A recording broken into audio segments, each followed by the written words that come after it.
बचपन में हम सब सीआईडी के अलावा रेसलिंग देखा करते थे। जॉन सीना, रोमन रेंज और ब्रॉक लेसनर ये कुछ फेवरेट रेसलर थे हम लोगों के। लेकिन बढ़ती उम्र के साथ बहुत सवालों ने हमारे दिमाग में घर कर लिया, जैसे WWE कैसे और कब स्टार्ट हुआ, क्या रेसलिंग फेक होती है, और बहुत सारे सवाल जिनका जवाब हम इस वीडियो में जानने की कोशिश करेंगे। 1950 के आसपास जेस मिकमैन बॉक्सिंग और प्रोफेशनल रेसलिंग को यूएसए में प्रमोट करते थे। 7 जनवरी 1953 को CWC यानी कैपिटॉल रेसलिंग कॉर्पोरेशन खोली गई और रेसलर्स साइन होते और उनको मौका दिया जाता।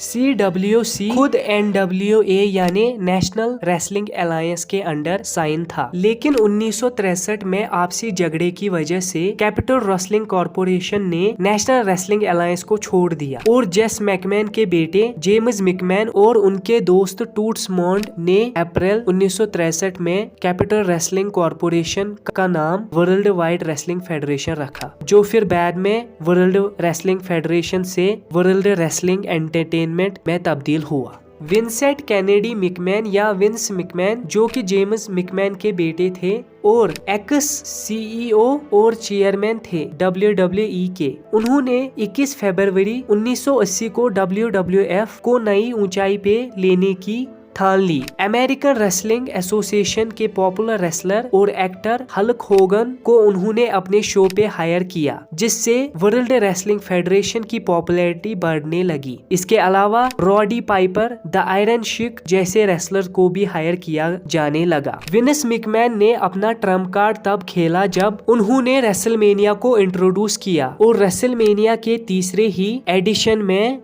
93,000 लोगों ने WWE का लाइव शो अटेंड किया, जिसमें बहुत सारी सेलिब्रिटीज को इनवाइट किया गया। 33 मिलियन लोगों ने हल्क होगन का मैच टेलीविजन पर लाइव भी देखा, जो उस वक्त का देखा जाने वाला सबसे बड़ा मैच था। और तब से लेकर आज तक WWE की व्यूअरशिप और पॉपुलैरिटी बढ़ने लगी और करंटली इसकी नेटवर्थ $7 बिलियन है। WWE में खेला जाने वाला हर मैच प्री प्लानड होता है, यानी पहले ही प्लान किया जाता है कि कौन जीतेगा, जिसको प्रोफेशनल या प्रो रेसलिंग कहते हैं। और ड्रामा, एक्टिंग और मॉक कॉम्बैट यानी एक दूसरे को मारना या मारने के एक्शन करना, सबको मिला के रिंग में लोगों के सामने परफॉर्म किया जाता है। यानी WWE के मैचेस को हम scripted with real fight and action कह सकते हैं, जिसमें अगर कोई मूव गलत हो जाए तो रेसलर की मौत भी हो सकती है। WWE में इसके अलावा बहुत सारे टाइटल्स भी